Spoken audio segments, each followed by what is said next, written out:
नमस्कार, आदाब। इग्नू पाठशाला की एक और नई वीडियो में आप सभी का स्वागत है। और आज की वीडियो हर एक स्टूडेंट के लिए काफी यूजफुल रहने वाली है जो भी जून टर्म एंड एग्जामिनेशन 2025 में बैठने वाले हैं, क्योंकि आज की वीडियो में आप सभी के साथ ऐसे टिप्स एंड ट्रिक्स शेयर करने वाला हूं जिनका यूज करके न केवल अपने आप फाइनल एग्जामिनेशन में पास हो पाएंगे बल्कि आप डेफिनेटली बेटर भी स्कोर कर पाएंगे। जो भी बच्चे टारगेट करके चल रहे हैं कि इग्नू के जून टर्म एंड एग्जामिनेशन में हमें कैसे भी करके 90+ करना है, तो उनके लिए ये वाला वीडियो वन स्टॉप सॉल्यूशन रहने वाला है। तो विदाउट वेस्टिंग द टाइम चलिए शुरू करते हैं। शुरू करने से पहले अगर आपने हमारे चैनल को सब्सक्राइब नहीं किया है तो मेक श्योर करके चैनल को सब्सक्राइब और बेल आइकन को जरूर प्रेस कर लीजिएगा, ताकि इग्नू से जुड़ी हुई ऐसी तमाम अपडेटेड वीडियोज आप सभी के साथ समय से पहुंच सके। बहरहाल चलिए देखते हैं। देखिए, कुछ इंपॉर्टेंट बातों पर मैं जिक्र करूंगा आप सभी के साथ।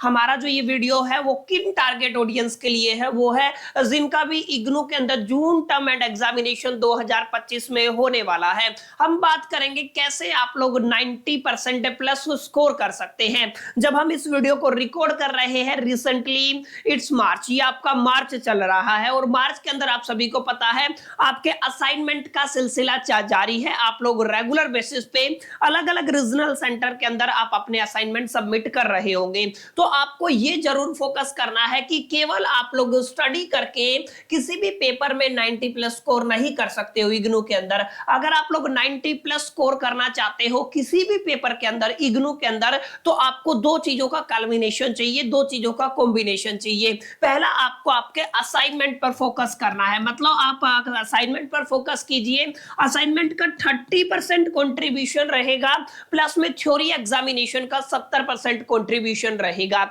इस चीज को आपको जरूर ध्यान में रखना है। यानी कि कहने का मतलब क्या है, अगर आपके 100 नंबर कंसीडरेशन में आते हैं तो 30 नंबर आपके असाइनमेंट के रहेंगे, 70 नंबर आपके थ्योरी पेपर के रहेंगे। और एक चीज मैं यहाँ पे पहले क्लियर कर देता हूं, आपका असाइनमेंट भी 100 नंबर का होता है, आपका एग्जामिनेशन थ्योरी पेपर भी 100 नंबर का होता है। लेकिन असाइनमेंट के अंदर 100 में से आप जितना स्कोर करते हैं उसका 30% कंसिडर किया जाता है। ऐसे ही थ्योरी एग्जामिनेशन में आप जितना स्कोर करते हैं उसका 70% स्कोर किया जाता है, कंसिडर किया जाता है। तो आपको अगर 90+ स्कोर करना है, you have a need to culmination of both of assignment and the theory examination, दोनों को कंसीडर करके चलना पड़ेगा। और जैसा कि मैं बार बार आप सभी के साथ रिपीट कर रहा हूं कि ये 30% कंट्रीब्यूशन, ये 30 नंबर असाइनमेंट के आप लोग सिक्योर कर सकते हैं, क्योंकि जब मैं इस वीडियो को रिकॉर्ड कर रहा हूं उस समय पे आप सभी असाइनमेंट सबमिट कर रहे होंगे या कर दिए होंगे। तो आप सभी के पास बेटर चांस है कि आप लोग जी जान लगा दीजिए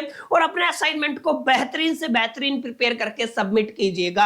असाइनमेंट आपके हाथ में है। असाइनमेंट अगर आप लोग अच्छे से कर लेते हैं तो फिर आपका 70% काम बचता है। 70% काम बचता है आपके थ्योरी एग्जामिनेशन का।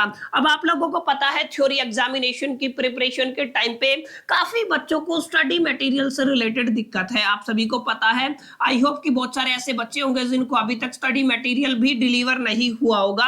तो आप अगर थोड़ा सा ध्यान कीजिए, थोड़ा सा कंसीडरेशन करेंगे तो आप लोग सारी चीजों का कंक्लूजन तक पहुंच पाएंगे। मैं आपको कुछ बातें प्रैक्टिकली शेयर करने वाला हूं। देखिए, आपको क्या समझना है, थ्योरी एग्जामिनेशन की प्रिपरेशन करने के लिए आपको किताबों की जरूरत नहीं पड़ेगी, मैं ऐसा गारंटी दे सकता हूं। कैसे? अभी अगर आप लोग वीडियो पूरा देखेंगे तो आपको समझ में आएगा। अगर आपको थ्योरी एग्जाम को टारगेट करना है तो आपको दो चीजों की कॉम्बिनेशन की जरूरत पड़ेगी, आगे हम लोग समझने वाले हैं। क्लियर? तो आपको एक चीज क्लियर होगी है कि अगर आप लोग अच्छा स्कोर करना चाहते हैं ना, तो ना अकेले असाइनमेंट से काम चलेगा, ना अकेले थ्योरी एग्जामिनेशन से काम चलेगा, आपको दोनों चीजों का कॉम्बिनेशन चाहिएगा। क्लियर? तो यहां से आई होप कि एक चीज क्लियर होगी। आप ध्यान से समझिएगा कि आपको थ्योरी एग्जामिनेशन में 90% कैसे स्कोर करना है। अगर आप थ्योरी एग्जामिनेशन में 90% स्कोर करना चाहते हैं तो you have a need to culmination of the 2 factors. आपको 2 फैक्टर के कल्मिनेशन की जरूरत रहेगी। पहला फैक्टर आपका रहने वाला है पेरेटो प्रिंसिपल। अब ध्यान से समझिएगा, अगर आप लोग पेरेटो प्रिंसिपल को समझ गए तो आप लोग इस चीज को भी समझ जाओगे कि कैसे आपके जो जून टर्म एंड एग्जामिनेशन होने वाले हैं उसमें आप लोग अच्छा स्कोर कर पाएंगे। तो पहला आपको पेरेटो प्रिंसिपल को फॉलो करना है। दूसरा रूल रहेगा आपका बेटर प्रेजेंटेशन। बेटर प्रेजेंटेशन का मतलब how to attempt the paper, paper को कैसे अटेम्प्ट किया जाए, how to write the answer in your answer sheet. इसके बारे में भी हम लोग डिटेल में चर्चा करने वाले हैं। लेकिन पहले हम लोग बात करेंगे पेरेटो प्रिंसिपल। पेरेटो प्रिंसिपल को माय डियर फ्रेंड्स आप लोग 80-20 रूल के नाम से से भी जानते हो। ये एक बड़ी फेमस किताब है, आप लोग इसको पीडीएफ फॉर्म में अगर आपके पास अवेलेबल है तो डाउनलोड कर सकते हैं, नहीं तो इसकी एक फिजिकल कॉपी आती है, कभी मन करे तो इसको पढ़ना। लेकिन जब आप इसको पढ़ते हैं तो आपको अमेजिंग रिजल्ट मिलते हैं।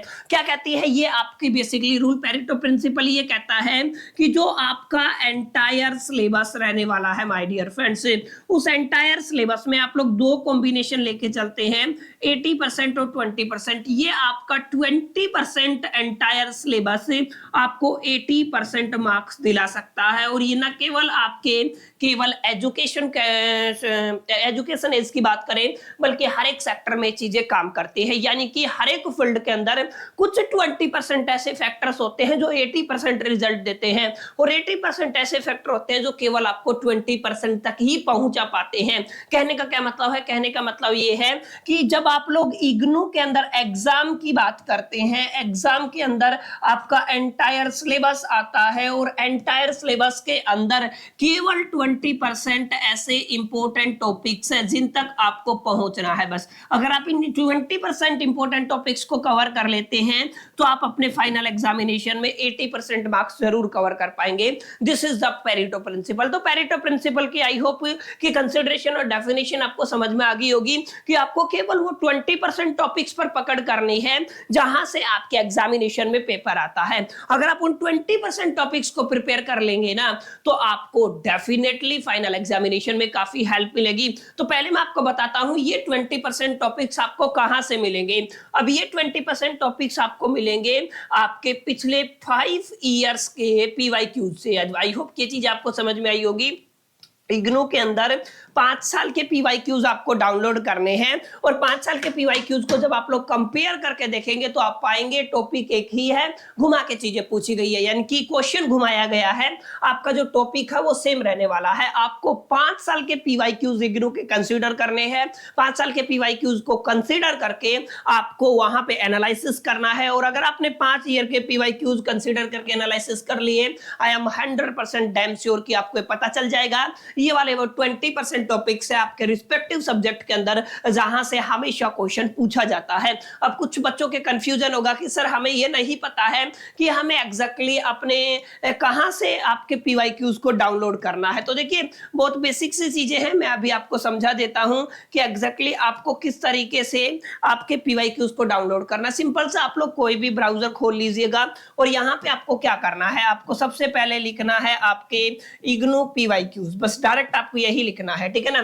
आपको क्या करना है, इग्नू पीवाईक्यूज, और इग्नू की ऑफिशियल वेबसाइट के थ्रू पहला लिंक आ जाएगा, और यहां पे आपको 2010 से लेकर के और 2024 तक यानी कि करीब 14 साल के पीवाईक्यूज मिल जाएंगे। जैसे आप लोग, जैसे मैं लेटेस्ट चेक करता हूं जून 2024 का, अगर आपका सब्जेक्ट या फिर आपका प्रोग्राम स्कूल ऑफ मैनेजमेंट से आता है, जैसे मान लीजिए अगर आप लोग एमबीए कर रहे हैं या आप लोग पोस्ट ग्रेजुएशन कर रहे हैं, बैचलर कर रहे हैं, मान लीजिए बीकॉम वगैरह कर रहे हैं, तो यहाँ पे क्लिक करेंगे और आपको चेक करना जिस भी सब्जेक्ट का, जैसे मेरे को चेक करना है बिजनेस ऑर्गेनाइजेशन का, तो जून 2025 का, तो यहाँ पे आपका पूरा पेपर आ गया माय डियर फ्रेंड्स।